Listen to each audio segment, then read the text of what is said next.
Sa pong magandang hapon, sa bawat isa, tayo po ay tumayo. Hallelujah! Come on, let's clap our hands sa Panginoon. Simulan po natin ang hapon na ito nung nandun yung ating papuri. Pasasalamat sa Panginoon. Come on, church! Hallelujah! Thank you, Lord!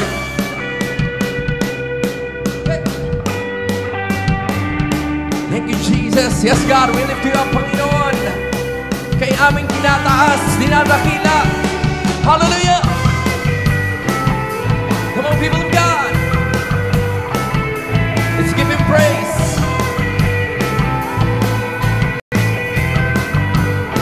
Come on, church, we sing.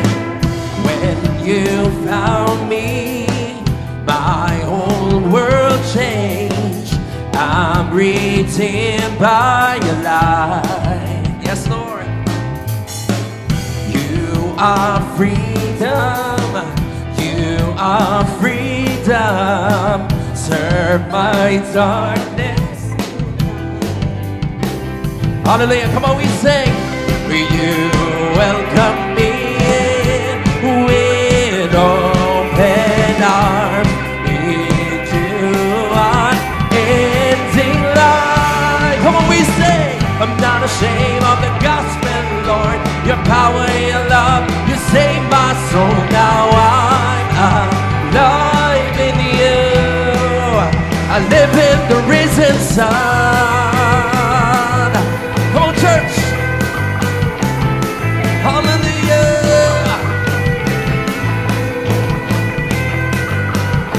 One more time, we sing to Him. When you found me, my whole world changed. I'm redeemed by your light. Yes, Lord. Let the earth sing. You are freedom. Turn my darkness to light. Hallelujah. Come on, we sing. You welcome in with open arms. With you unending life. Say, I'm not ashamed of the gospel, Lord. Your power, your love, you saved my soul. Now I'm alive in you. I live in the risen Son. I'm not ashamed of the gospel, Lord. Your power, your love, you saved my soul. Now I'm alive in you. I live in the risen Son. Come on, church, we clap our hands to the Lord. Yes, God, salamat o Diyos.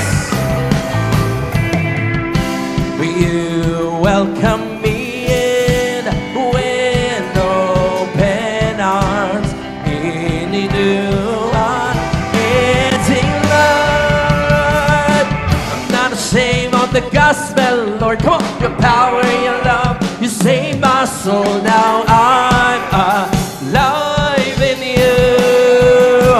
I live in the risen Son. I'm not ashamed of the gospel, Lord. Your power, your love, you saved my soul. Now I'm alive in you. I live in the risen Son. Yes, Lord, we're alive, Panginoon. We have hope because of you, Jesus. Hallelujah. Thank you, Lord. Come on, we clap our hands. Palapakan po natin ang Panginoon. Thank you, God. Come on, continue to praise the Lord sa hapong ito. Thank you, Jesus. Hey. Come on, we sing. Goodbye yesterday. I'm living in the light of a new day. I won't waste another minute in my own ways. Praise the Lord, I've been born again. Goodbye yesterday. I'm living in the light of a new day. I won't waste another minute in my own ways. Praise the Lord, I've been born again. Come on, thank you, Lord. I've been born again. Hallelujah. Again and again and again. I was in. You traded my sorrow for something to say. Now I'm dancing on the grave that I once lived in. Goodbye yesterday, I'm living in the light of a new day. I won't waste another minute in my old ways. Praise the Lord, I've been born again. Goodbye yesterday, the Spirit of the Lord is upon me.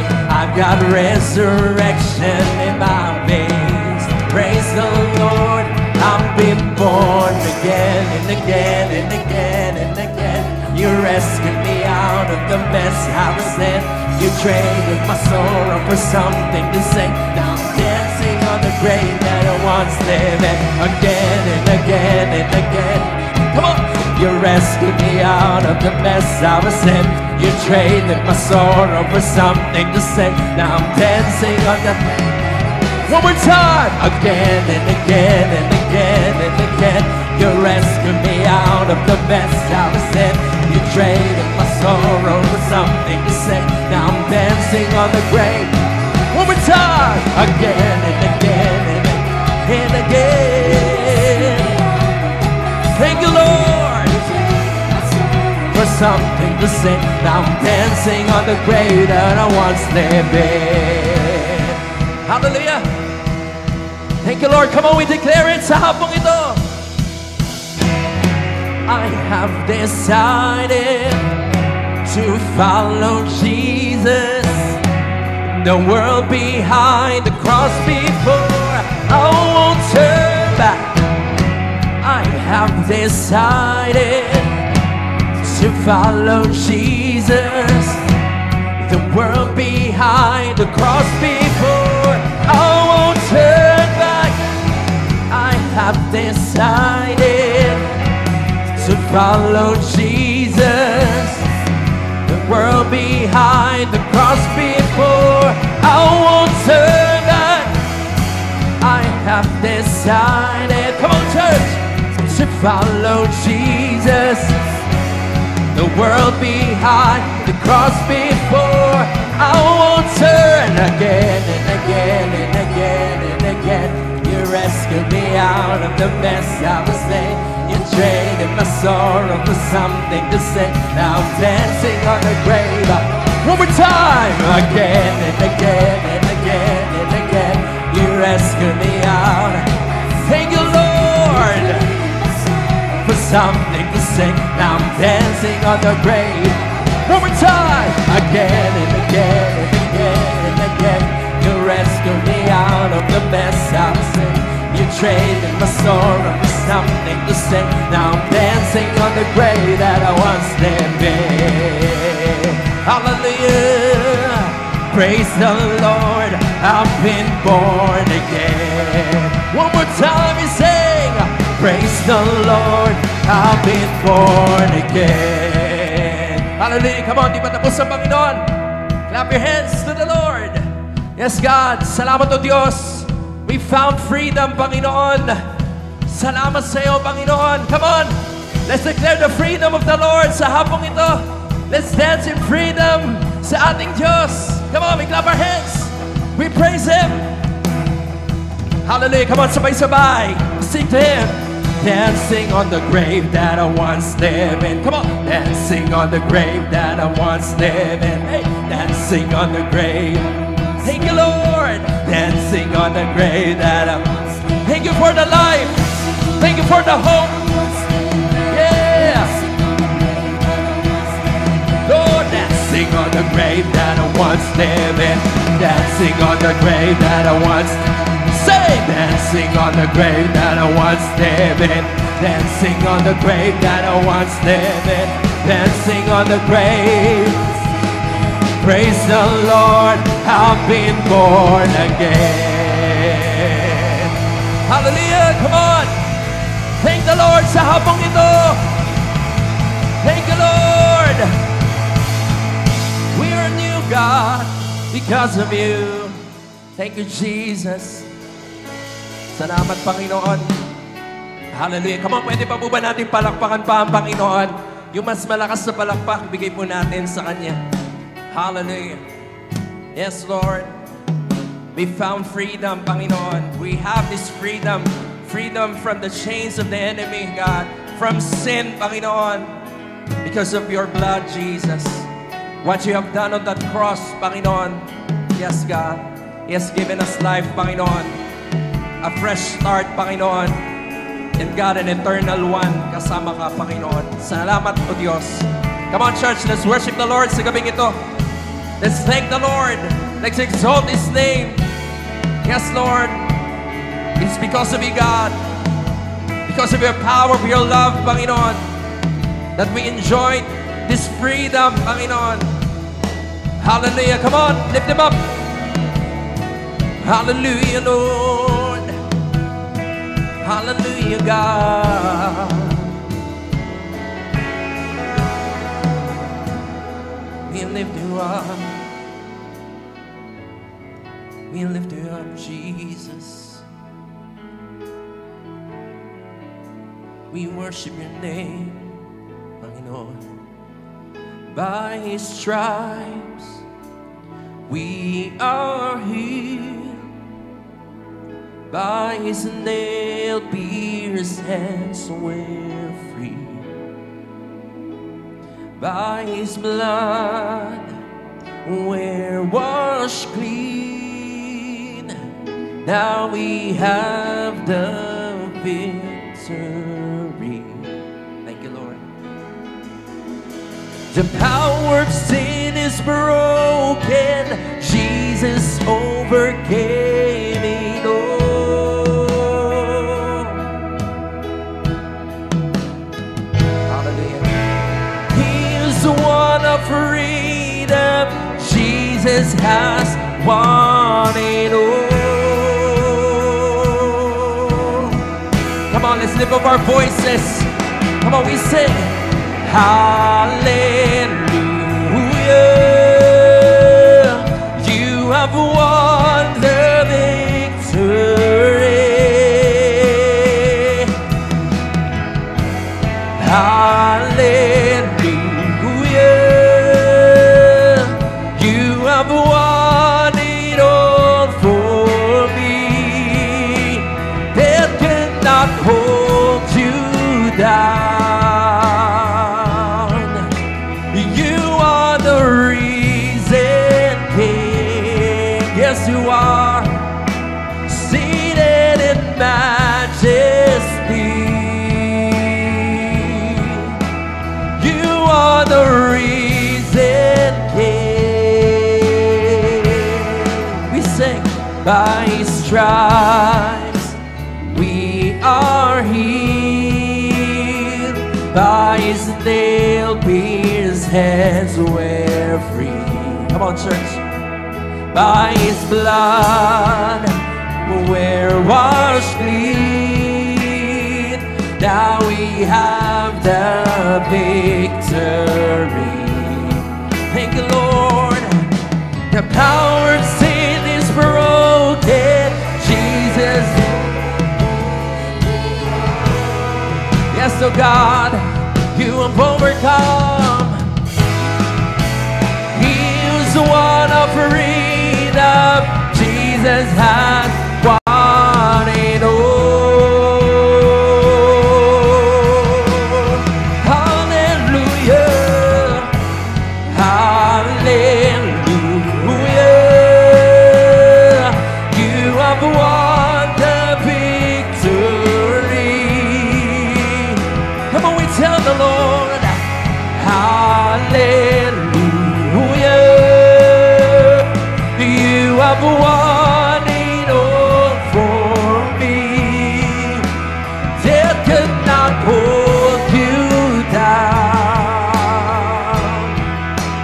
You are the reason.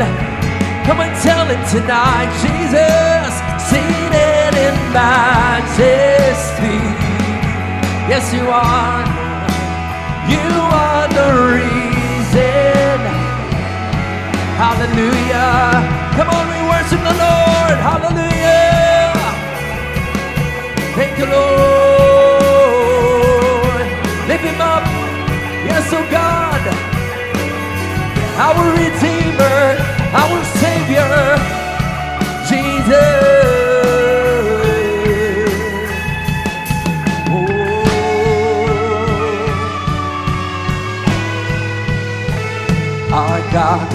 risen. He is alive. He won the victory. He reigns on high. Our God is risen. He is alive. He won the victory. He reigns on. Come on, we sing. Our God is risen. He is alive. He won the victory. He reigns on high. Our God is risen. Yes, you are. You are alive, Lord. Yes, He reigns on high. Hallelujah. You have won the victory. Come on, we sing to the Lord. Hallelujah. You have won it all for me. Death could not hold you down. You are the risen King, seated in majesty. We sing, you are the risen King.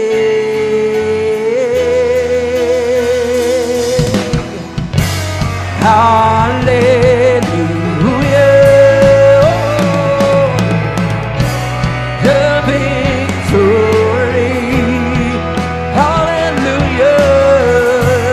Hallelujah. You have won. Thank you, Lord. Death cannot hold you down.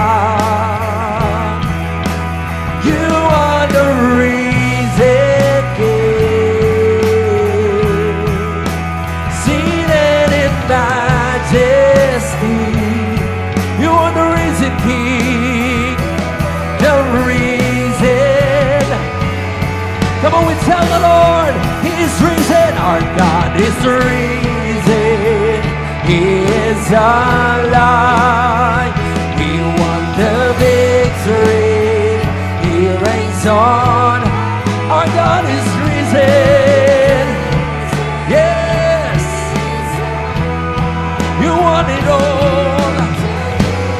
Undefeated.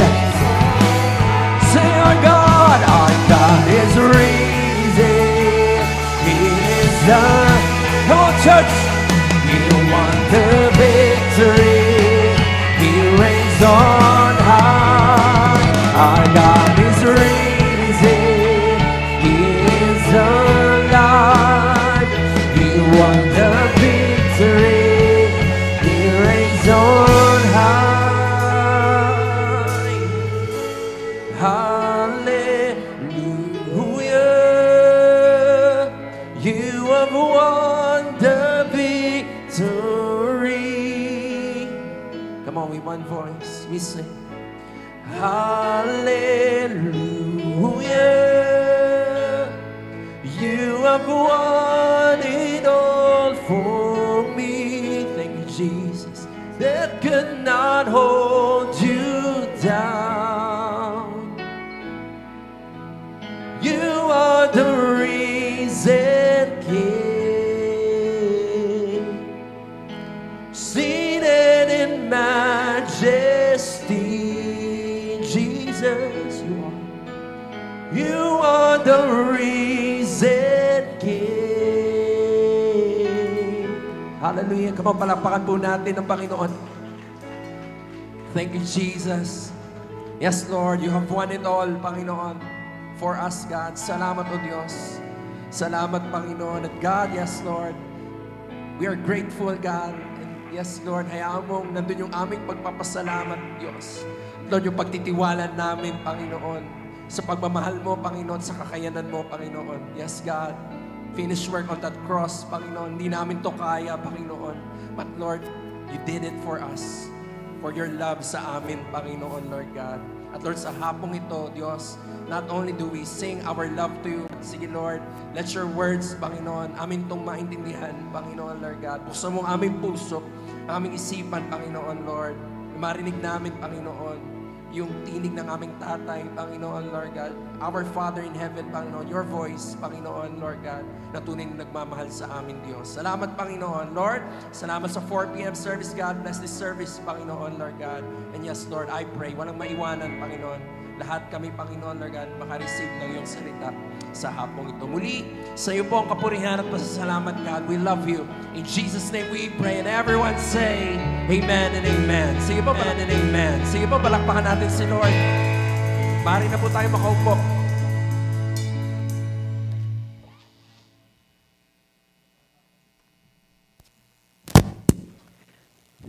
Hello. Magandang hapon sa bawat isa. Pwede po bang palakpakan pa natin minsan si Lord? Hallelujah. Kaya po na mga naka-tune in sa amin sa Facebook at sa YouTube ng Entry City Church. Good evening po sa bawat isa sa inyo. So, sige po, enjoy lang natin yung presence ni Lord.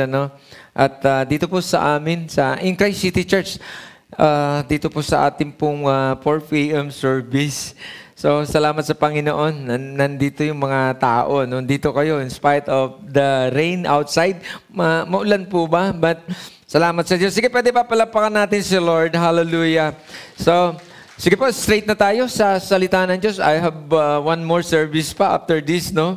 Kanina medyo nag-overtime ako ng konti, but sige, try natin i-compress yung salitaan upang makuha agad natin yung nais ng Diyos. So, today I will talk about holiness. Hindi po ito popular, no? Sabi ko nga, awak lang kasi pwedeng magalit kayo sa akin, no? Because, no, ito, merong mga dapat na ayusin, no? Mga dapat gawin, no? Si Lord na meron siyang mga paalala sa atin, no?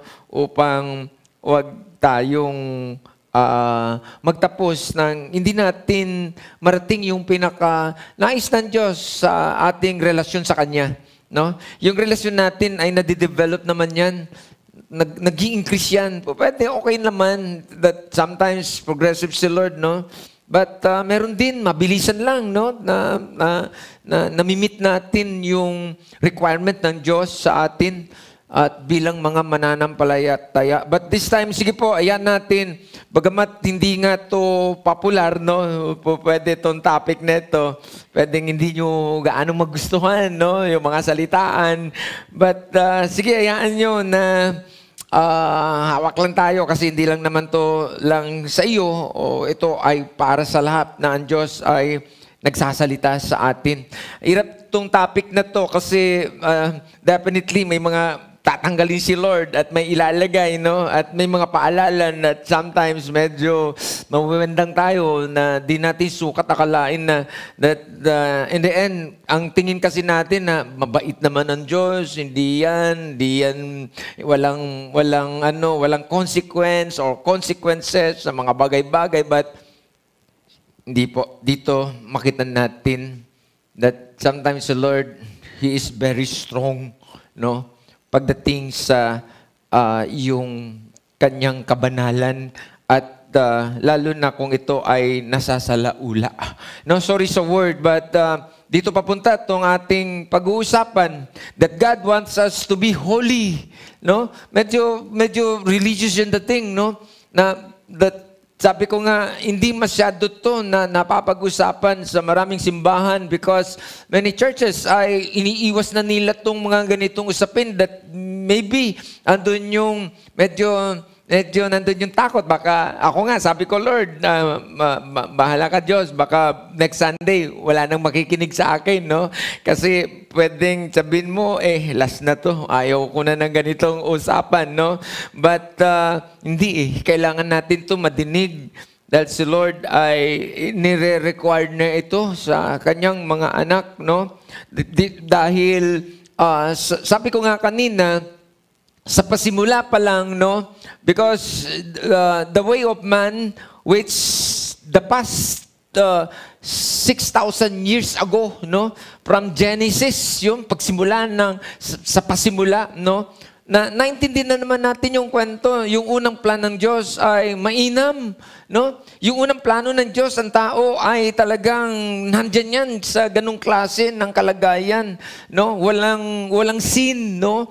But alam natin yung kwento na itong unang tao ay nagkamali sa kanilang desisyon, no? Na ang plano ng Diyos ay makasama sila ng maayos at walang barrier, walang mga hadlang whatsoever, because yung plan ng Diyos, ang tao mabubuhay ng yung kaya niyang tumingin sa Diyos mata sa mata, no? But hindi kasi yun ang nangyari, di ba? Yun yung kwento nung magkasala itong si Adan at si Eva, na ang sabi, pwede niyong kanin ang bungang kahoy maliban sa nandun yung nag-iisa, huwag niyong kanin. But alam natin yung kwento, no? Kinain nila at kinuha. That in the end, sabi ng Bible, ang tao ay napalayo sa Diyos. Ang tao ay humiwalay at nawala na yung original plan ng Diyos, that ang tao ay sagana, nandun ang lahat at walang sin, no? Walang kasalanan. But itong ating kalagayan ngayon, this is plan B of God, no? Plan B na lang to, no? Dahil ang original plan ng Diyos, hindi naman talaga na ang tao ay umabot na ang tao lumayo sa Kanya kasi walang dahilan. But yun na nga, nagkamali itong unang tao at eto ang Diyos ay hindi siya natatapos, no?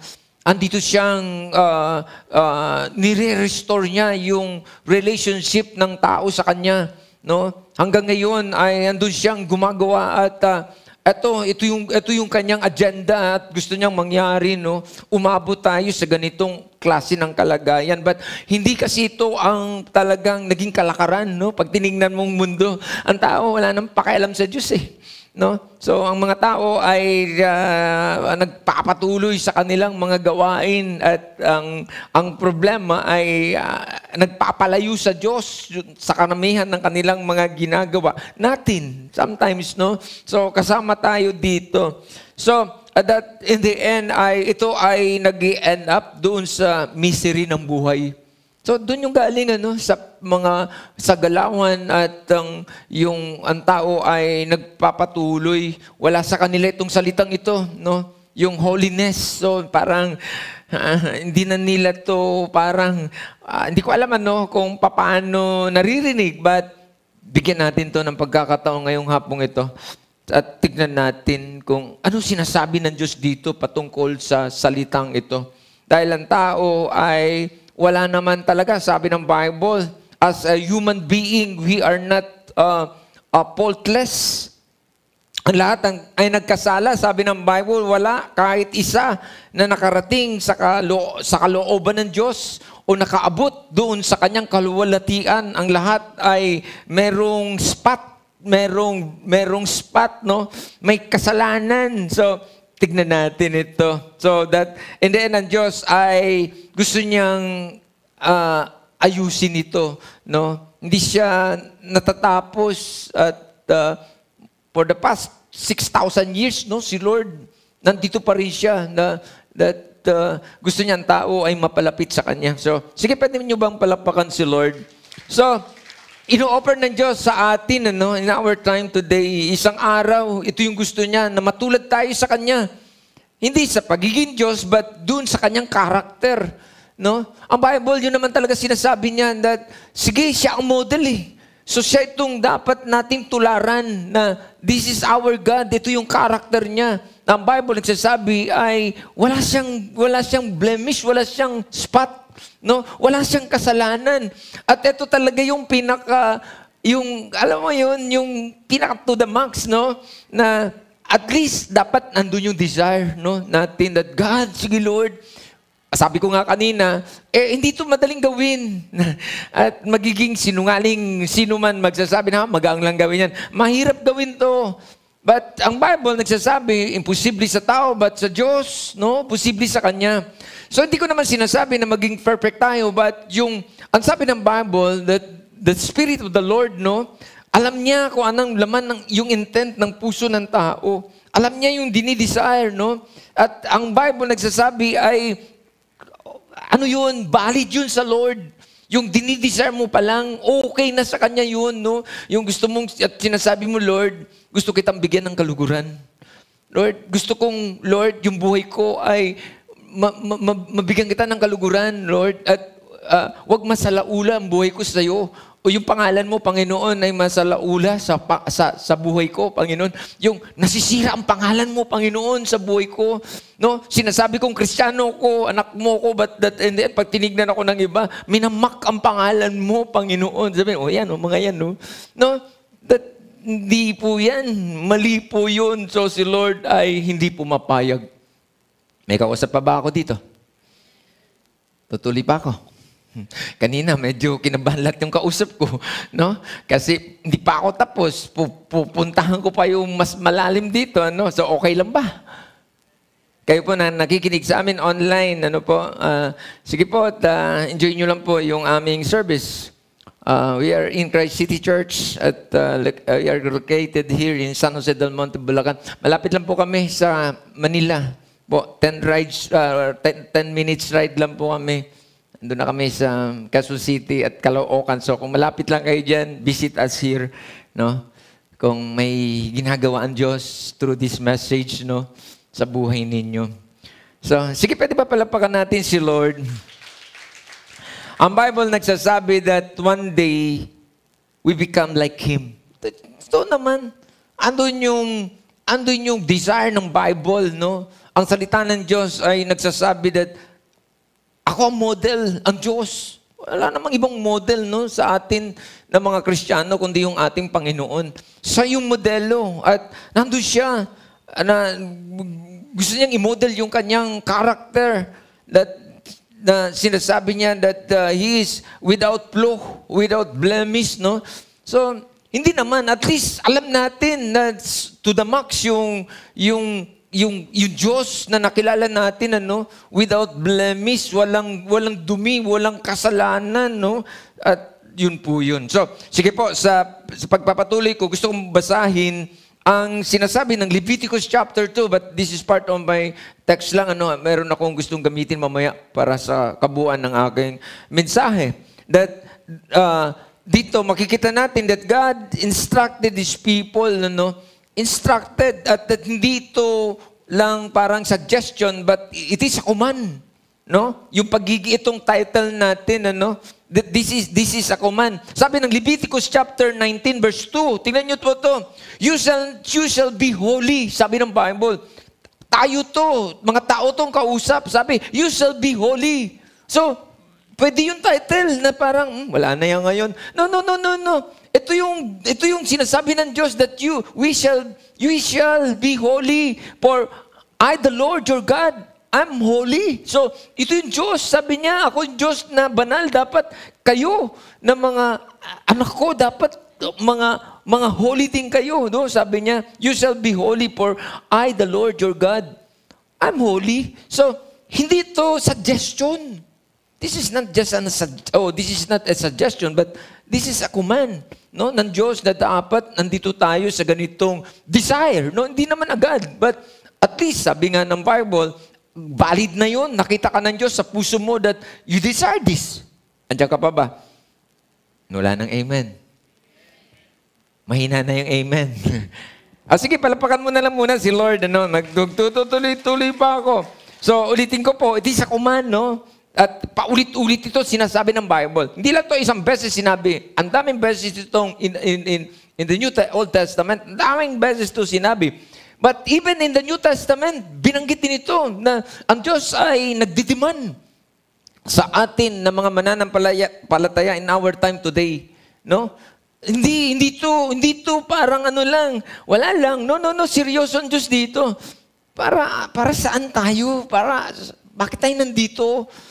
Anong gagawin natin? Sasaulalain natin ang buhay natin? No? Dadalhin natin sa kawalan at dalhin natin sa hindi ko alam ano pa pwedeng word, no? Na pwede. Hindi po. Nandito tayo kasi gusto natin dalhin ang mga sarili natin sa maayos, no? Sa may kabanalan, no? Papunta sa Diyos, no? Ito yung purpose, eh. Bakit tayo nandito sa simbahan at ang Diyos ay nag-speak sa atin? No?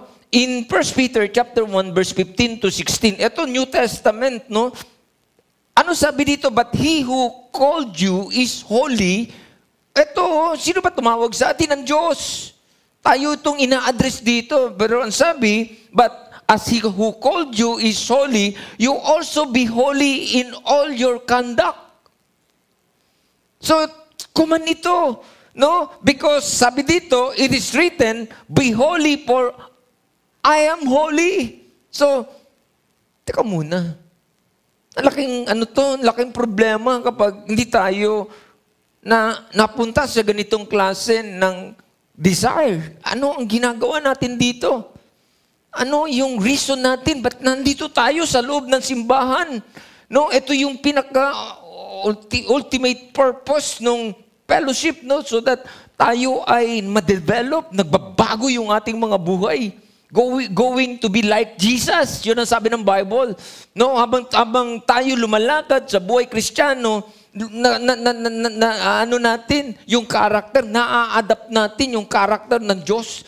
Kaya nga ang Bible nagsasabi na ang sino mang na kay Kristo ay siya'y bago na, no? Yung luma niyang pagkatao ay wala na, siya ay bago.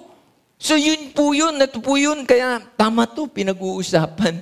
But sa maraming simbahan, kunento ko nga kanina, meron akong, matagal ko ng kaibigan at way back, many years, hindi ko na nga siya nakita, but natchat-chat ko siya. Sabi niya, dito ako, nag-attend ako dito sa The Port. May isang kilalang church doon. Kasi sabi niya dito, yung grace ni Lord. And I know his situation. Mayroon siyang sitwasyon. So, may mga tao na parang, teka muna, anong ibig mong sabihin grace ni Lord? No? Walang problema yung grace ni Lord. Yung grace ni Lord is good. But depende yan kung saan mo ginagamit yan. Just for your own benefit. No? Maghanap ka ng church na walang ganitong usapan. So that in the end, ay huwag magalaw yung situation mo that samantalang si Lord ay gusto kanyang alisin dyan because that is not good. May kausap pa ba ako dito? Sorry akin din to. Huwag ka mag-alala. So, eto po yun. Sabi ko nga, mahirap mag-preach ng ganito. Maraming maggagalawan ng mga puwit dito, but ito talaga ang message. This is the gospel, no? Na si Lord talagang kinakausap niya yung kanyang mga anak, mga mahal niyang mga anak dahil ayaw niyang mapahamak, no? Bakit tayo nakakarinig ng ganito? Because if we stay in that condition, meron pong consequence yan. Meron pong consequence yan. So, sige, tuloy pa ako. Ano bang ibig mong sabihin, Pastor, about to be holy, no? In Hebrew words translated holy, kadas, ang ibig sabihin, set apart. So, hindi. Talagang ito, dinadala tayo ng Diyos, no? Iniwalay tayo sa ganitong mga usapan, no? Hinihiwalay tayo sa ano ang kalakaran ng mundo. No? Kaya nakakarinig tayo ng ganitong mga usapan dahil yung kalakaran ng mundo ay wala na sa kanilang problema yan, yung mga usapang paggawa ng kasalanan, no? Dahil ang mundong ito ay talagang nabubuhay na dyan. But to be holy ay ito, sineset apart ka at talagang hinihiwalay ka at nandun kang nililid ka doon sa hindi yung parang sa makipot na daan. At hindi ito yung mga dinadaanan ng marami. Mamaya, babanggitin ko, may binabanggit ang Bible dyan, no? To set apart, to sanctified, no? Consecrated. Ano pa ba ibig sabihin? Hallowed. So, secret to, meron to kinalaman, Ang Diyos ang may plano nito at may gawa, no? So, sige po, tutuloy-tuloy ako. Basahin ko itong main verse ko at dito tayo makakakuha ng modelo na merong karakter dito sa babasahin natin na hindi niya binigyan ng halaga ang ganitong usapan. Sinalaulan niya yung secret things ng Diyos. At titignan natin dito kung ano ang consequence na kanilang na-receive. So, hindi po ang Bible ay sinusulat at hindi ito yung etong babasahin natin, pwedeng sabihin, nakakaano naman itong basahin, lalo Old Testament, no? But this is also used even in our time, no? Kasi nagre-reflect ito sa buhay natin, yung relationship natin sa Diyos, no, in our spiritual life today. In Exodus chapter 24, sige, samahan niyo po ako sa pagbasa. Medyo mahaba ng konti ito at dito tayo kukuha ng kwentuhan. Exodus chapter 24, verse 1 to 11. So, ang sabi dito,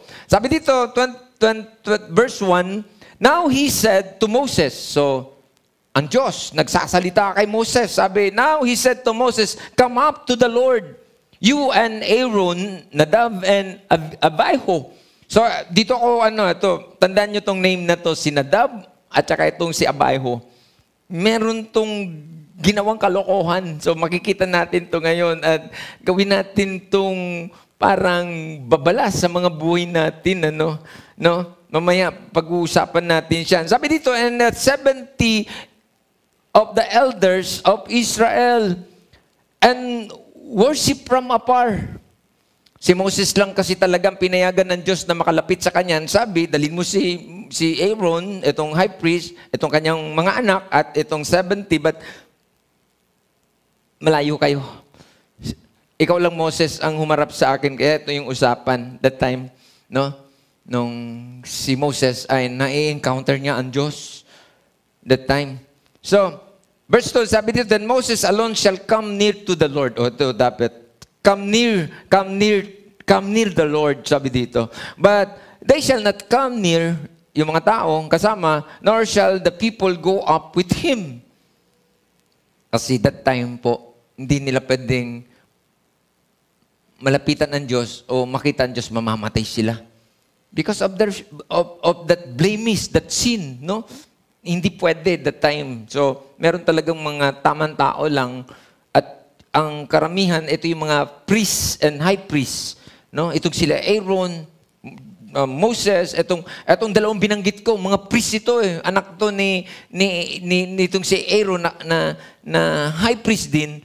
At sila itong pwedeng lumapit-lapit because that is their duties, no?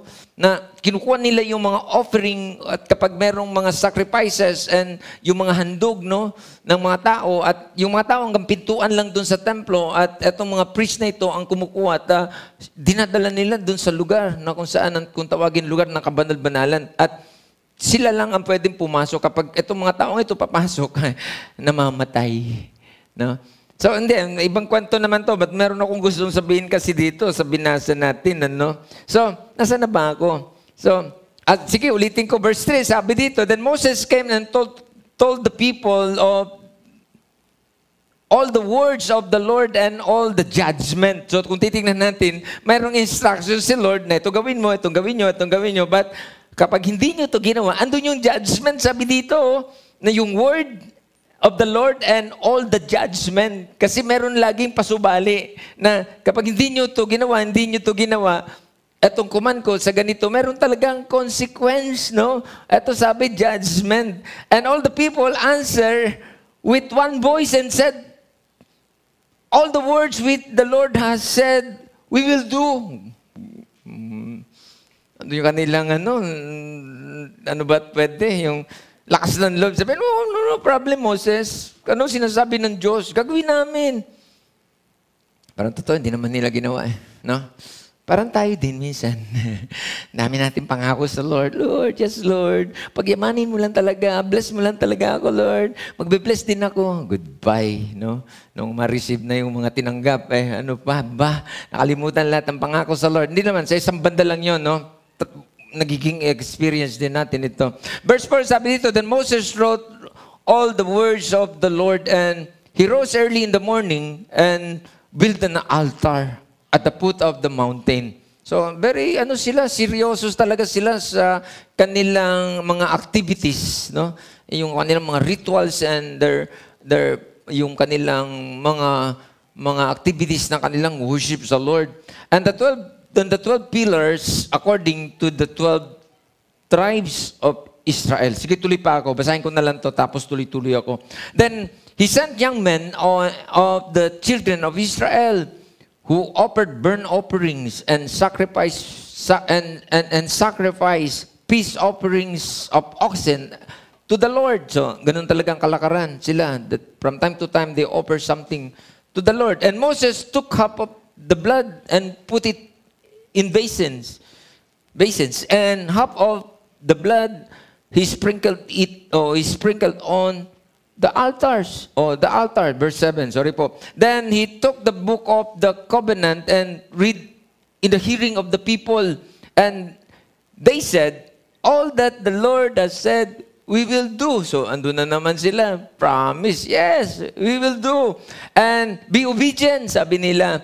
And Moses took the blood, sprinkled it on the people and said, this is the blood of the covenant which the Lord has made you according to all. Sige, kunti na lang to. Kunti na lang. Verse 9, sabi, then Moses went up. Also, ito yung gusto kong, sabi dito, then Moses went up, also Aaron. Tandaan nyo itong dalawang pangalan, Nadab and Abihu. Kasama itong dalawang anak, no? And 70 of the elders of Israel. And they saw God of Israel. Itong mga to nakita, kasama itong dalawa, itong si Nadab at si Abihu, nakita nila ang Diyos. Pero medyo malayo. Pero nakita nila ang Diyos, sabi. And there was under his feet as it were a framework of sapphire stone. And it was like the very heavens in its clarity. But on the nobles of the children of Israel, he did not lay his hand. Eto, so they saw, sabi dito, God. So inulit-uli, and they ate and drank. Pastor, saan pa papunta ito? Usapan natin. Meron itong papupuntan. So, ulitin ko po, itong ating pag-uusapan is about holiness, no? Dito makita natin itong mga tao ay, they are sincere, no? Gawin yung mga rituals and activities, no? Ng mga bagay patungkol sa Diyos. Pero gusto kong sabihin na may nagkamali dito. Itong dalawang anak ni Aaron, at tignan natin kung anong nangyari sa kanila pagkatapos, no? Hindi mahirap, no? Mahirap gawin itong, kaya nga kahit sa sermon, mahirap ito yung sermon dahil hindi madaling gawin ang about holiness, yung pag-uusapan. Medyo trouble to sa atin, yung may kabanalan ang gusto mong ilagay sa buhay mo. Hindi po siya ganun kadali, mahirap po siya, hindi po siya magaang, no? Magiging sinungaling ako para sabihin na, madali lang to, okay lang yan. So, hindi po, meron talagang merong kahirapan yan. But, hindi po, sabi ng Bible, imposible sa tao, pero sa Diyos, kapag ipinagkatiwala mo, sa Kanya ay posible. Sige, pwede mo bang palakpakan muna sa Lord? Friends, ito yung usapan. Holiness. Hindi mo pwedeng isabay ang mundo at ang Diyos. So, dito na tayo pupunta. Pinag-uusapan natin dito yung buhay na may kabanalan. No? Lalo na sa atin na mga Kristiyano na nakakilala sa Panginoon. No? Hindi pwede na andun ka this day, tomorrow, andun ka kay Lord. Hindi pwede yan. No? Na ang akalan ng madami, pwede nilang isabay. No? Ang mundo at ang Diyos sa buhay nila. Siguro dun sa hindi nakakaintindi ang Bible, ginagamit niya yung mundo. Ang ibig sabihin ay yung mundo, punong-puno ng kasalanan. No? Ang mundo, ibig sabihin, pag ang Bible, ginagamit niya to because ito ay nire-represent niya, sinasabi niya na ang mundong ito ay punong-puno ng kadumihan. So, hindi mo pwedeng isama ang mundo at ang Diyos. No? So, hindi pwede gawin yun sa isang tao na nagsasabi na meron akong Diyos. Hindi pwede. So, ito yung trouble, no? Sa atin, no? So, sorry talaga. Sabi ko nga, mapalad tayo kasi tayo ay kinakausap ng Diyos dito sa ganitong klase, uri ng pag-uusap. Hindi naman ito para tayo ay i-judge, but ito ay for reminder, no? Magiging paalala sa atin na hindi pwede Kasi kung pag nag-uusapan dito yung holiness, mawawala na yun. X na agad yun kapag kasama sa buhay mo ang mundo at ang Diyos. Hindi pwede, no? At kapag nandun ka sa ganung kalagayan, God will still demand something from you. Paulit-ulit mong maririnig yan. No? Hindi ko alam, habang nandiyan kang nabubuhay, kapag hanggat sinasabi mo na, Kristiyano ako, anak ako ng Diyos, kilala ko ang Diyos. Pero kapag nandun ka sa ganung kalagayan, paulit-ulit mo itong madinig. No? Ang Diyos, hindi tayo niya titigilan hanggat hindi tayo matuto dito at maintindihan natin ang mga bagay-bagay na ito. No? Andiyan ka pa ba? Sige, palapakan mo na lang muna sa Lord. You have to live in holiness. Yun yung text na binasa natin kanina. Kasama yun. Sabi ko nga, hindi yan suggestion, kundi yan ay command. Ngayon, bigyan natin ng konting laman, no? Na, Pastor, ano ba yan? Ano ba ang nagiging dahilan para mabuhay ako ng walang kabanalan, no? Sa harapan ng Diyos, no? Punta na lang natin muna yung mga basic sin, no? Sabi ko nga kanina, sino ba umiinom pa dito? No? Ang lakas-lakas na mong sabihin na, born again ako. Pero, ang hirap naman habang andun kang nagsasabing, sorry, walang judgment dito.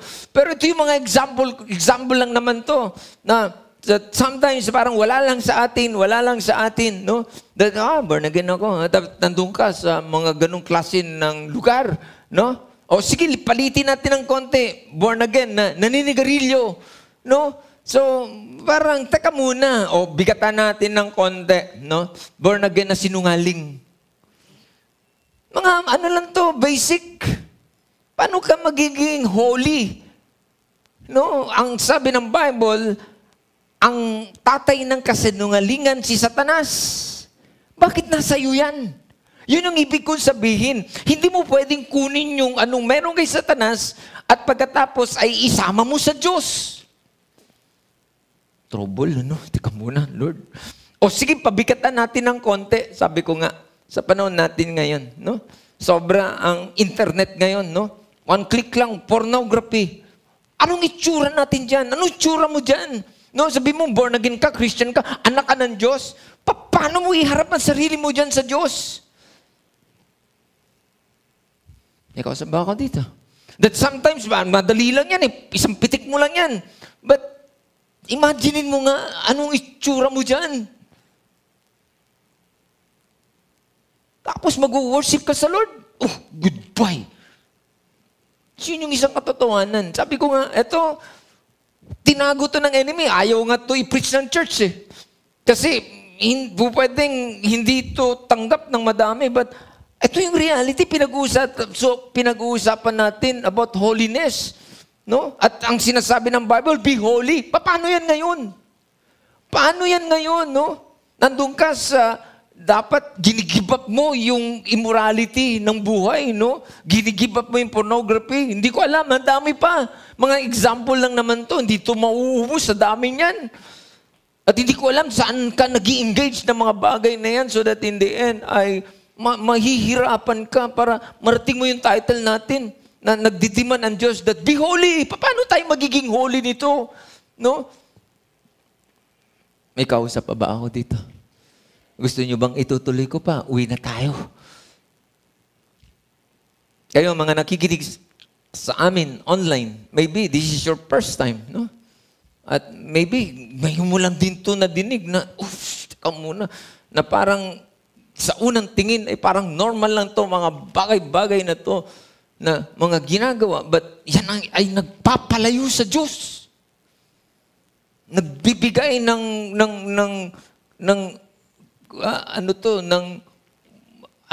sinasalaula natin ang ating mga buhay sa harapan ng Diyos.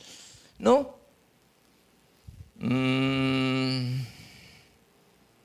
Ang Diyos ay sobra siyang concerned dito sa ganitong usapan. Sobra yung kanyang concern.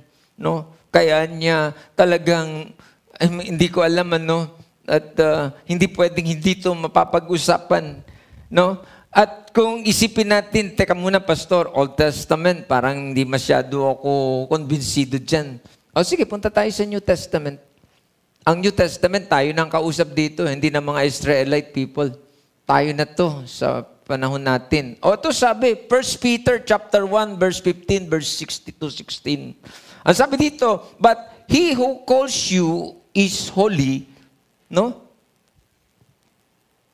You also be holy in all conduct.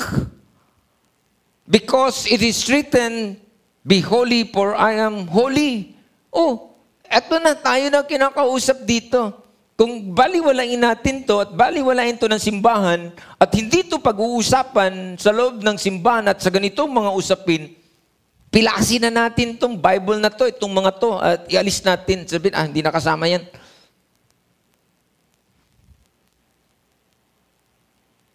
Balikan ko itong anak ni Aaron na isang high priest, no?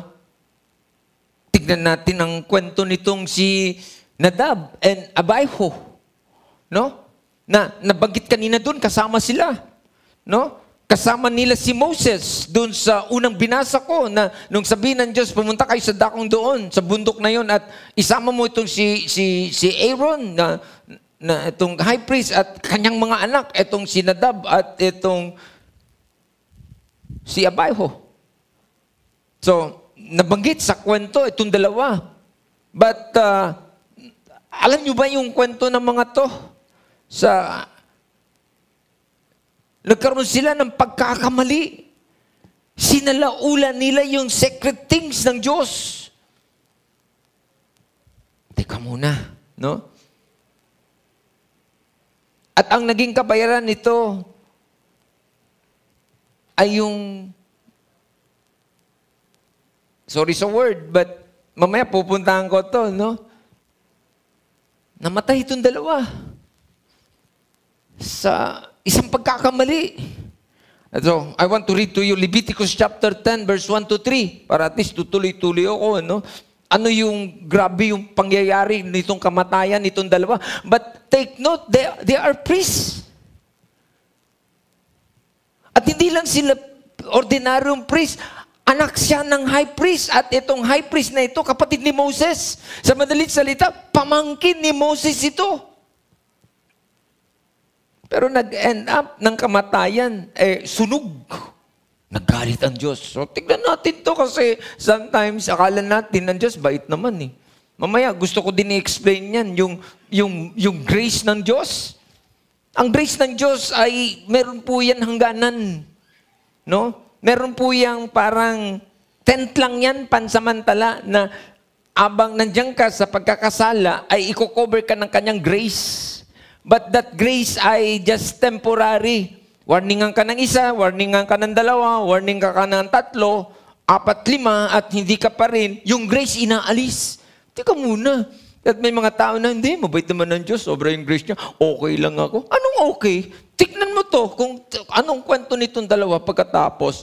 Leviticus chapter 10, verse 1 to 3. Ang sabi dito, then Nahab and Abihu, the sons of Aaron, ito na, binanggit na yung tatay. Anak pala to nitong si Aaron na high priest na kapatid ni Moses.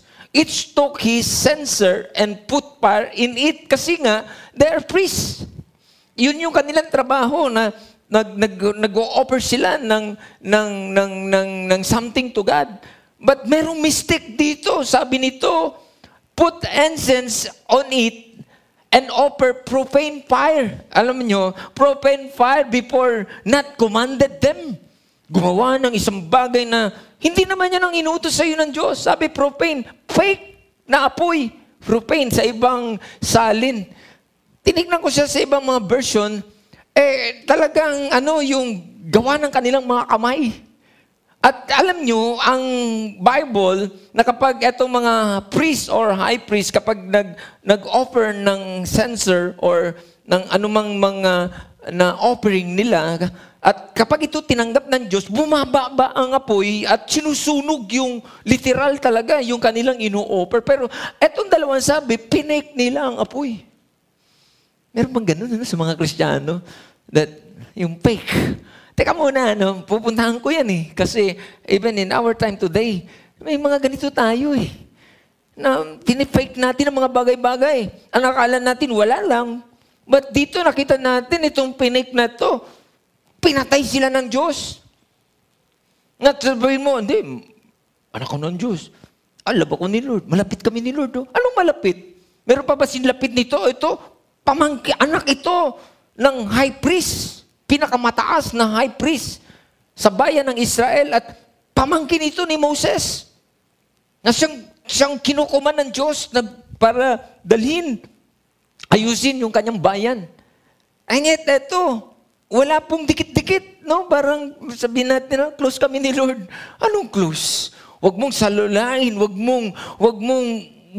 ko alam yung word na meron pong pwede mangyari. At tignan lang natin ito, hindi ko naman sinasabi, but ito yung Bible. Hindi naman ito sinulat. Kapag hindi mo ito in-explain, sabi mo, ano ito? But ito yung kwento, sinusulat to at pagkatapos, nagiging pattern na sinasabi that mag-ingat ka na ikaw na nagsasabi na malapit kami kay Lord dahil mas nandoon yung tingin sa iyo ng Diyos at pagka sinalaula mo yung mga bagay na ipinagkatiwala sa iyo ng Diyos, mayroong consequence yan. Ikaw sa baba ako dito. Sige, palapakan nyo na lang si Lord. Tika muna, tutuloy-tuloy ako dito.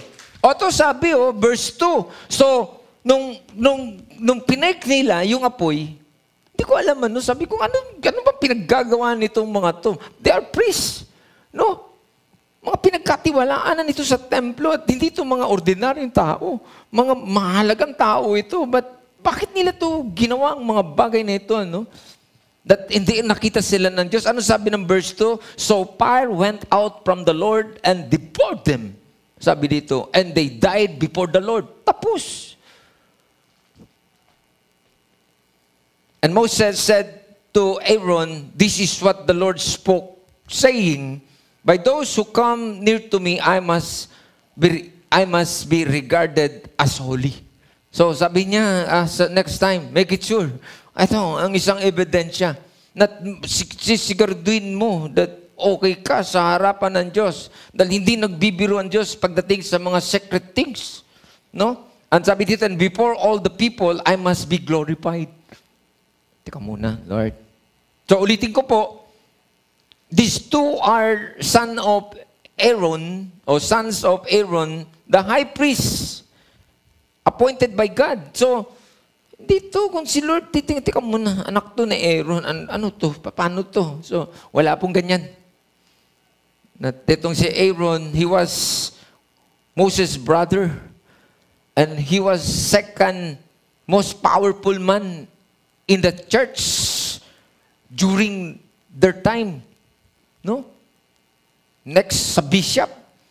Itong si Aaron, yung tatay, but yung anak, sunog.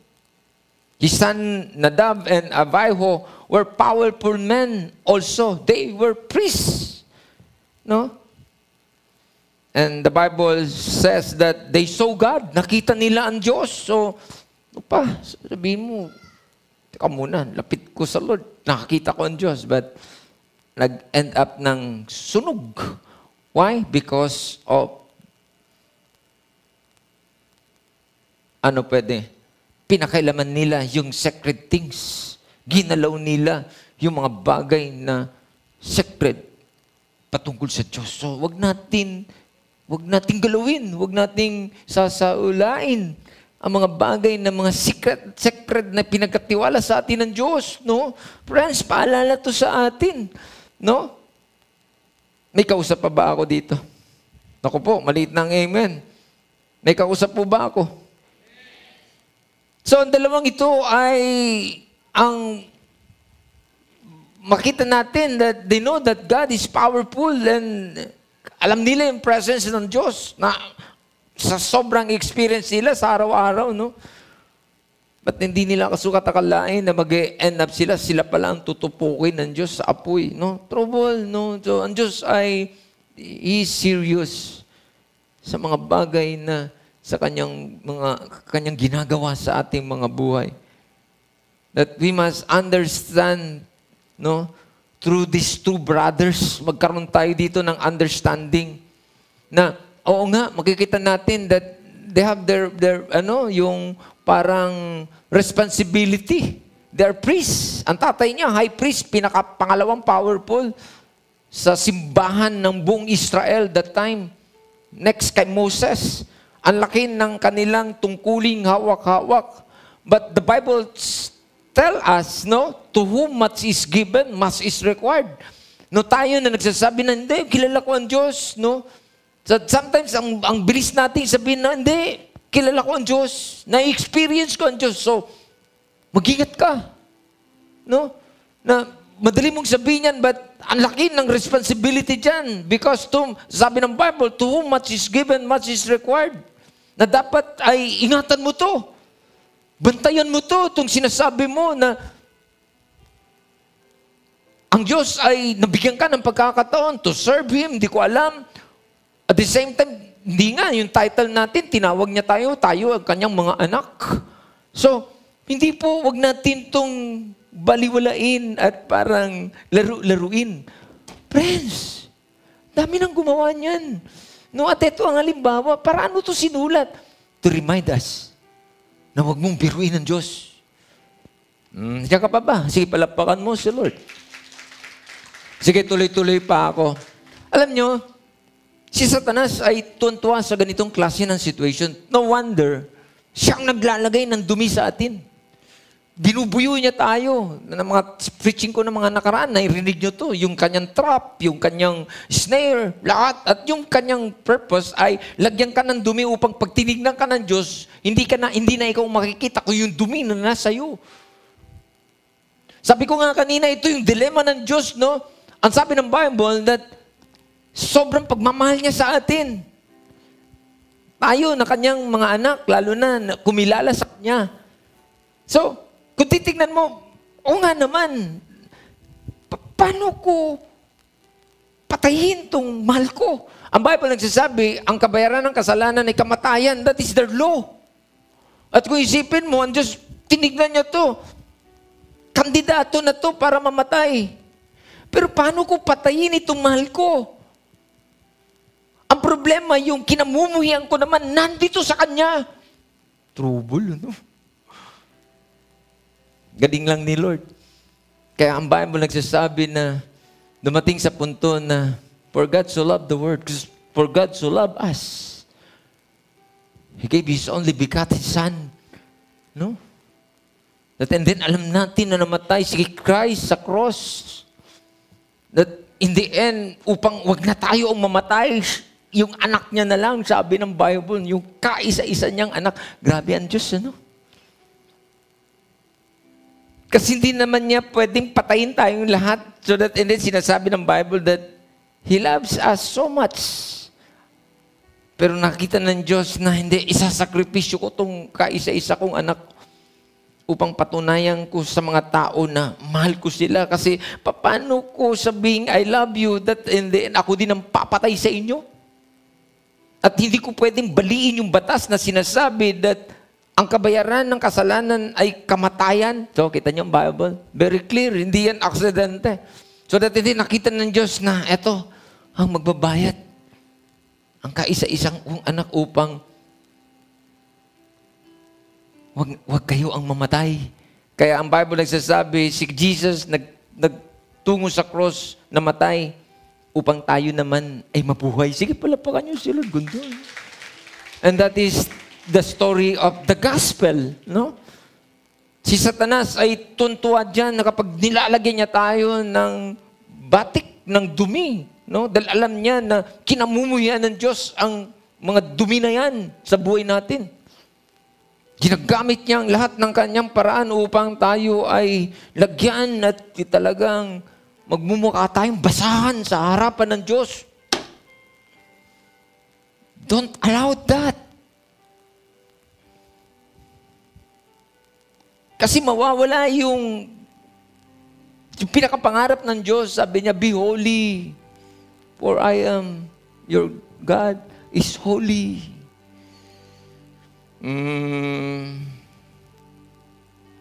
Sige, tuloy na ako. Bakit ba namatay itong dalawang ito? Sabi ko, balikan ko itong dalawa. Bakit ba namatay ito? Bakit ba pinayagan ng Diyos na bumaba yung kanyang apoy dito? At sa panahon na nagpe-perform ng kanilang ministry, but minali nila, sabi ng Bible, no? Gumamit sila ng propane fire na hindi pinayagan ng Diyos, pero ginamit nila so that in the end, anong sabi? Bumaba ang apoy at tinupok sila ng Diyos. Why? These two men had faulty fire. Oh, ito, straight yung word. Faulty fire. No? Ito yung problema. Yung meron nga, but may depekto. Yung mga bagay-bagay. No? At pwede ito sa buhay natin. Yung faulty fire, yung init mo. Ang Bible nagsasabi na hindi ka pwedeng maligamgam. Na dapat ay mainit ka o malamig ka. Hindi pwedeng faulty. Yung maligamgam, yung init mo sa akin, isusuka kita. Kita nyo, no? Very clear ang Bible dyan. Hindi tanggap ng Diyos yung maligamgam na relationship sa Kanya. No? Pastor, paano ba yung relationship na maligamgam? Sorry sa word, no? Sorry sa illustration. Yung Sunday ka lang magpapakita sa Diyos? How about your Monday, your Tuesday, your Thursday, your Friday, your Saturday? Nilagay mo sa mundo. Lord, ito naman ako. Oh, that is maligamgam. Hindi ko tanggap yan. Either mamili ka na.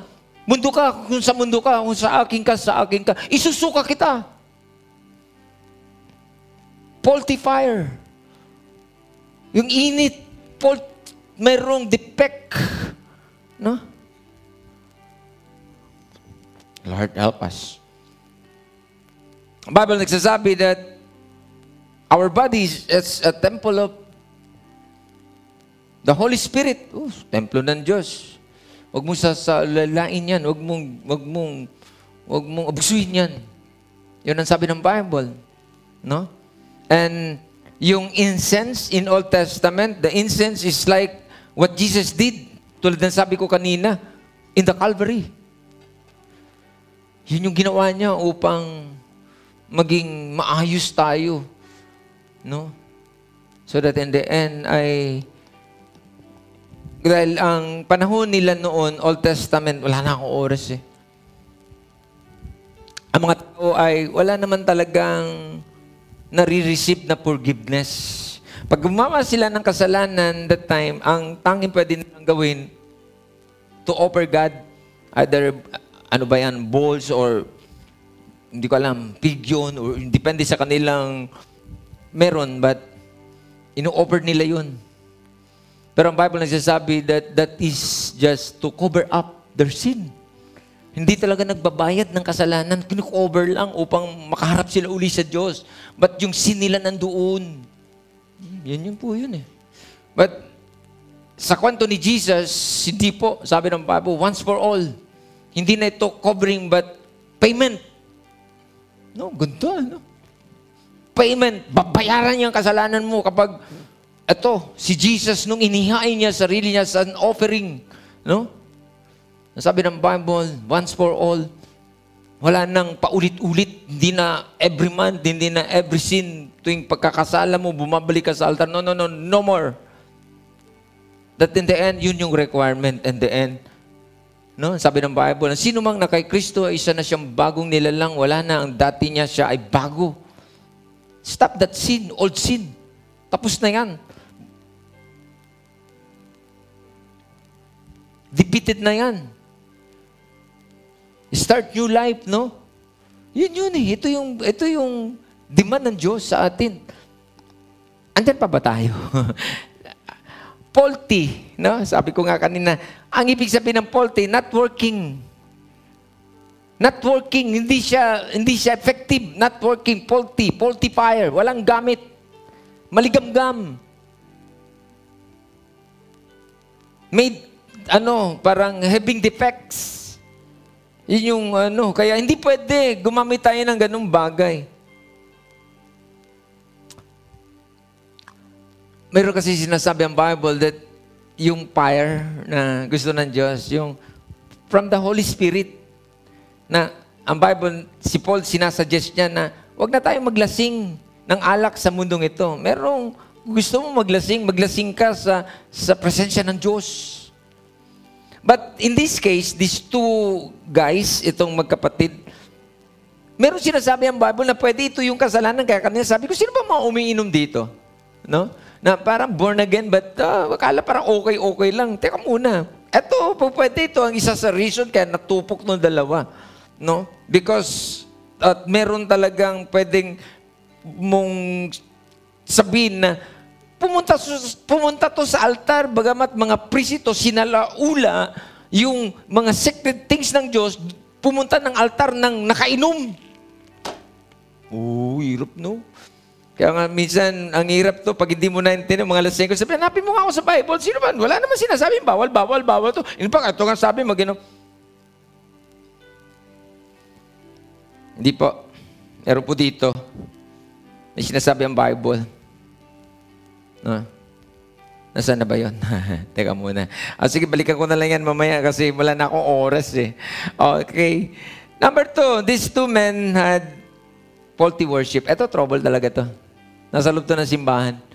Faulty worship. May defect.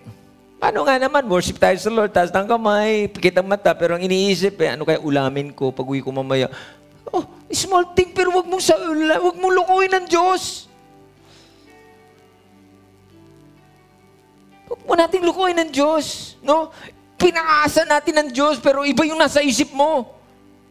Nakataas ang kamay mo, hindi ko alam, nakapikit ka, pero inisip mo, sa kaya kami magkita ng girlfriend ko ngayon, at hindi ko alam, no? Kung ano nasa isip mo.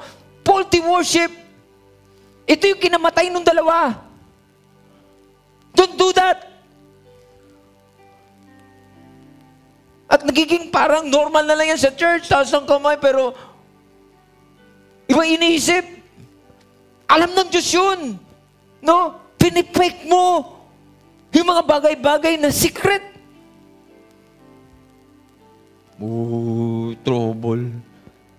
Trouble. No? Their worship was faulty. Sometimes pupunta ka, saan ka pupunta? Mag-worship kay Lord. Yung worship, dapat ikaw ito nag-o-offer sa Lord. Something. Offer your life or whatsoever. Pero pupunta ka ng church dahil yung thinking mo, meron akong gustong kunin. Meron akong gustong hingin. Hindi ko alam. Pupunta ka, titingin ka, sino mautangan. Hindi ko alam trouble. Wag mong salaulain yung mga secret things. O kaya, sabi ko nga, dito sa church, itong mga kabataan. So, hindi naman. For the very first day namin, no? Talagang straight ako to the point sa kanila. Huwag niyong gawin luneta tong church. Kayo mga youth people. Alam ko mga style ninyo. Pupunta kayo dito, maghanap kayo ng mga kursunada ninyo. So that in the end, magbubuntisan kayo dito. Stop that. Kung hindi mo kaya, lumabas ka. Ganun ako dito. Huwag niyong salalulain ng church. Worship. Iba yung puso mo, iniisip mo. Goodbye. Straight tayo. Sa araw, meron akong counseling, magpapakasal. But medyo mahaba pa yung distance, 4 to 5 months. O sabi ko, sige, pakikinggan ko anong setup, ganito, garden wedding, ganda. Pwede ba ako magsalita? Sabi ko, ingatan nyo, simula ngayon, yung klase ng relationship na meron kayo. Dahil hindi ako nagkakasal ng buntis dito. Mamutla ka sa akin. Gusto mo wedding, Christian church, tapos andun ka, bundat? Hindi ako, no. Meron ako yung experience. Dati nagkakasal ako, pero hindi ko nakayanan. I think twice. Yung pangalawa, hindi ko na nakayanan. Pagbaba ko ng altar, kasi very proud ka, Christian wedding. Ang daming mga visitors, mga iba-ibang religion, kasi mga ninong, mga ninang, mga pinsan, nandun lahat. At gusto mong ipakita na, okay kami, magandang kasalan. Hindi ka proud. So that and then, maglalakad yung ikakasal. Ang laki ng tiyan. Sabi ko sa Lord, last na to. Di na ako magkakasal ng buntis. Nasasalo, ulap pangalan mo dito. Friends, worship, no? Kinakabit natin ang ating mga sarili sa salitang Kristiyano, but nasasalaula ang mga bagay-bagay. Hindi yan pinapayagan ng Diyos. Trouble, no? At pwedeng sabi nga, hindi. I take the risk, no? Pwedeng sabihin, mauubusan ka ng member dito. Pero hindi naman. May mga tao naman matitino, mga isip that in the end, kayong mga magulang, yun. Magalak kayo kasi kung meron kayong mga anak dito. Alam nila yan, mga youth people. Mag-11 years na tayo dito tsamba. Hindi natin pinapayagan yan. Kasi alam natin to. Matatamay tayo lahat dito. No wonder, no? Malakas ang loob namin to invite people. Come here. Ba't kami mag-iimbita kung sasaulalain lang namin buhay nyo? Malakas ang loob namin mag-imbita na mag-invite kayo kasi maayos kami dito. We have our protocol here. We have our system here. Ang Diyos, ang sabi niya, He is the God of order. Hindi pwede mga bahala ng si Batman nung gawin nyo dito. Hindi pwede. May mga pagkakataon sa sermon ko, kahit sa Star Mall, sinasabi ko talaga, hindi pwede mga chismosa dito. Bakit? Ang dami ko na nakitang mga chismosa sumira ng church. Magsisiraan. Sabi ko, kung meron kayong issue, ilagay nyo sa proper. Sabihin nyo sa akin, or kasapin nyo yung tao, huwag nyo kwento-kwento kung saan-saan. Chismis yan. Mag-i-invite tayo ng mga tao matino, tapos that in the end, turuan lang natin sila mag-chismis. Huwag na natin silang imbitahin. Pero hindi po, maingat po kami dito. May mga dumadating, hindi natin makokontrol, dati mga chismosa, pero sinasabi namin, pag hindi ka nagbago, puputulan ka namin ng dila. Joke lang yun. Pero at least may warning. Try. Matino po itong church. Promise. Na bantayan natin. But glory to God, no? Alam ko itong kwentong to. Hindi po mapayag ang Diyos, yung mga polti-polti na yan. Church na parang polti lahat.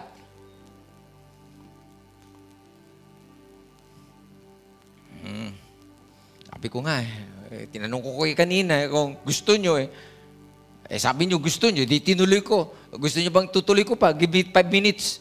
Pwede pa ba? O parang mahina na ngayon. Ulitin ko, gusto nyo pa? Titigilin ko na to. Wala na ko oras. Okay pa ba? Sige, palapakan nyo na lang si Lord, no? Sabi ng Hebrews chapter 2 verse 28, let us be thankful and so worship God acceptably with reverence and awe. Ito, hindi ito yung parang anong klaseng worship. Parang nasa laulan natin ng Diyos sa worship natin. Sabi, with reverence and awe. Merong respeto sa Diyos, no? Romans chapter 12 verse 1, sabi, la oras. But sige, sabi dito, therefore I urge you, sabi ni Apostle Paul, brothers and sisters, in view of God's mercy, to offer your bodies as a living sacrifice, holy and pleasing to God. And this is your true and proper worship. Di pwede yung parang, amoy mundo ka, tapos nandito ka, taas ng kamay. No. Ang sabi ni Apostle Paul, ang sino mang sumasama sa ganitong pagtitipon, sorry very strict ang Bible, na kailangan niya siyasatin ang sarili niya. Kasi kung di niya ito bantayan at sinasalaulan niya sarili niya, wag na lang. Sabi ni Apostle Paul. Dahil bakit? Sabi ni Apostle Paul, magiging against lang yan sa'yo. So, ang sinasabi ni Apostle Paul dito, go to God and say sorry, Lord, and try to, that in the end, iwasan mo na yung mga bagay na yan. Yun. Pero yung parang, worship ako kay Lord, pat sinasaula ang buhay, ang sarili, inilulublob kung saan-saan. Sabi na Apostle Paul, teka muna, wag. Hindi naman sa anuman, pero alam ni Paul na sinasabi niya, magiging against sa'yo yan. Nakala mo, tuntuan Diyos sa'yo, pero babagsakan ka ng apoy dyan. Boo. Ito yun, no? Okay, sige na. Okay na ako. These two men had, number 3, faulty walk. Ito, isa pa to. Faulty fire, faulty worship, faulty walk. Hindi po naman, sabi ko kanina, hindi ito mahirap hanapin at ma-identify itong mga tao na mayroong faulty walk. At hindi rin mahirap hanapin itong mga tao na lumalakad ng tama sa harapan ng Diyos. Their lives are a stark contrast to the Word. No? Itong mga taong lumalakad ng tama sa Lord, may contrast, umaayaw, makikita mo magkaiba yung lakad niya sa lakad ng mundo. Kung ano yung gusto ng mundo, iba yung kanyang gusto. Ito yung ibig sabihin, yung walk. At ito din yung sinasabi ko kanina na hindi mo pwede pagsamahin yung dalawang yan. Walk ka dito. No. Hindi pwede. Ang sabi ng Bible, you cannot serve two masters. Kailangan mong bitawan ng isa. Either, kung gusto mo sa mundo ka na. Ang Diyos, binigyan tayo ng free will, no? Hindi naman ito yung parang, hindi pwede, dito ka talaga. No, si Lord, may free will yan. Pero hindi pwede, dalawa, sabi ng Diyos. In fact, si Jesus may sabi nito, you cannot serve two masters. Kailangan mong bitawan ng isa. Either, mamili ka, ako ba o ang mundo? And you have to make decision. Walang pwede sa gitna. Na yung, yung trouble natin ng mga Kristiyano, no, hindi natin nakita. Worse, hindi nga medya. Kapiraso lang binigay natin sa Lord. Sabi ko nga kanina, how about nandito ka Sunday, but hindi ka naman whole day. Oras ka lang dito. But how about your Monday, your Tuesday, your Wednesday, Thursday, Friday, Saturday? Goodbye kung binigay mo yan sa mundo. Sorry po. Kaya natin marinig to. No? Number 3, sige. Number 4, tapos na ako.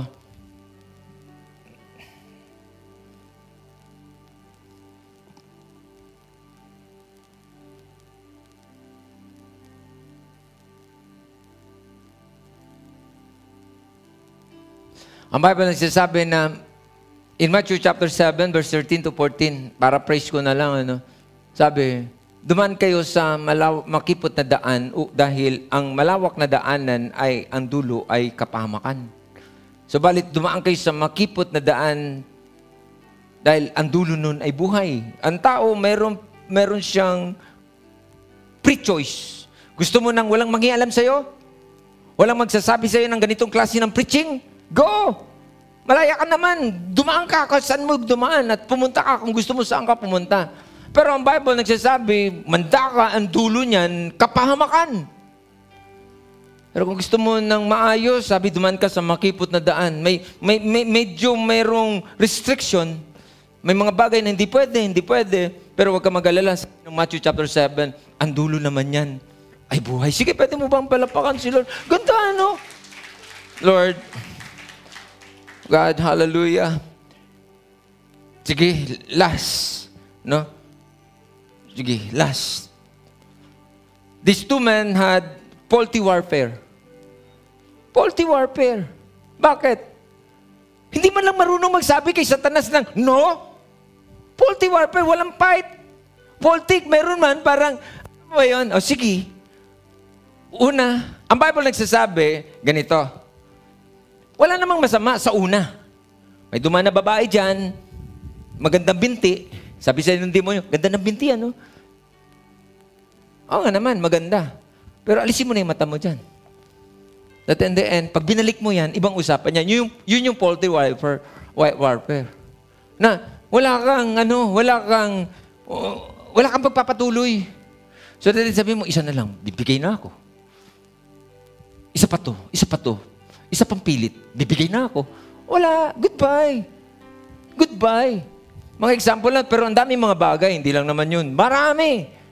Sa paggawa ng mga bagay na hindi nagiging kalugod-lugod sa Lord because we have our faulty warfare. Kulang. No? Hindi pumapait. Hindi sanay magsabi ng, no, Satan. Anong gagawin mo sa buhay ko? Sasaululain mo so that in the end, ipepresent ko ang sarili ko sa Diyos ng mukhang basura, mabaho, amoy imbornal. So, yun po yun. Sige, pwede nyo bang palapakan sa Lord? Sige, wala na ako oras. Can we stand up? I think na-deliver ko naman yung salita ng Diyos, no? Sa hapong ito. Friends, hindi biro to mag-sermon ng ganito. Kayo, mga nakikinig sa amin online. Sige po, this is for you also. I don't know ano ang mga dinaanan nyo sa inyong mga buhay that maybe nandun ka sa ganong klase that you are victims, no? Ng mundong ito. Dahil talagang ang kaaway, yung enemy, no? Ang sabi, nagparito upang pumatay, magnakaw at magwasak ng ating mga buhay. But at least nakita natin, no? Na ang Diyos gusto niyang maging maayos tayo. At binigyan niya tayo ng understanding, no? Upang wag natin tularan itong kwento, itong si Nadab at si Abihu. So that in the end, wag tayo mag-end up ng consequences para sa ating mga buhay. So, kayo na mga nandito sa loob ng simbahan, ano, hindi ito ibig sabihin na porque ikaw born again, okay ka na, love ka ni Lord. Oo, andun yun. Pero mayroon pa bang higit sa dalawang ito? Pamangkin to ni Moses, anak to ng high priest, priest ito. Pero nang dahil sa sinalaulan niya ang mga secret things na ipinagkatiwala sa kanya ng Diyos, bumagsak sa kanya ang apoy. No? Hindi ko naman sinasabi na mamamatay ka physically, pero po pwede sa mga spiritual things. No? Magkakasunugan ng mga bagay-bagay na yan sa buhay natin. No? Magkakaroon ng problema yan. So, huwag mo yan payagan. Hallelujah. Sige, pwede mo bang palapakan si Lord? Sige, bago ako magtapos, pwede ba taas natin yung ating mga kamay? Pagpipray ko po kayo, Father, in the name of Jesus. Lord, hindi, Lord, mahirap ito at alam ko mahirap din ito para marinig nitong aking mga kapatid, Lord. At kayo, mga nakikinig sa amin online. No? But God, thank you, Lord, at nadinig na amin to, Panginoon, upang mabigyan kami ng babala, no? That hindi naman to judgment, but this is a warning, no? Na huwag tayong mabiktima ng tuluyan ng enemy at tayo ay mawalan ng mga pabor at mga bagay so that in the end, mag-end up ito ng mga consequences sa ating mga buhay. Salamat, Panginoon, Lord, at inililigtas mo kami, Lord, sa magiging kapahamakan ng aming mga buhay.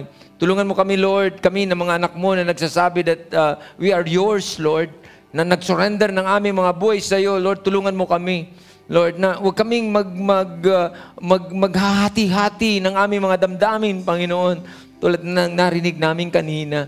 Lord, tulungan mo kami maging straight sa iyo, Panginoon, na ikaw ang priority namin, Diyos. Ikaw, let your will be done, Lord, in our lives. Father, tulungan mo kami, Lord. At alam ko, Panginoon, Diyos, thank you. Because, God, meron kang another day, Lord, para sa amin, upang makabawi kami, Panginoon. At salamat, O Diyos. Dalangin ko, after this, God, Lord, mababago yung mga kalagayan at yung karakter at yung buhay, hindi ko alam, no, na maalis kami, Panginoon.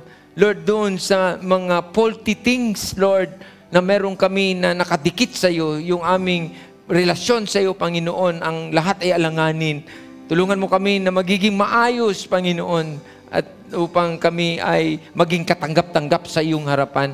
Maraming po salamat, Ama. Father, we bring back to you all the glory. Continue to bless our 4 p.m. service, God, including your people, Panginoon, Lord.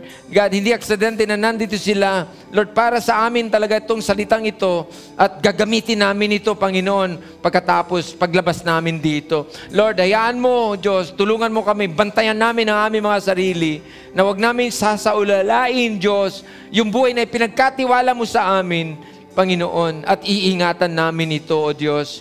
We bring back to you all the glory, O God. Thank you, Lord. Maraming po salamat, Ama. This is our prayer, O God. In Jesus' name we pray. And everybody say, Amen. Hallelujah. Sige, pwede mo bang palapakan si Lord? Hallelujah.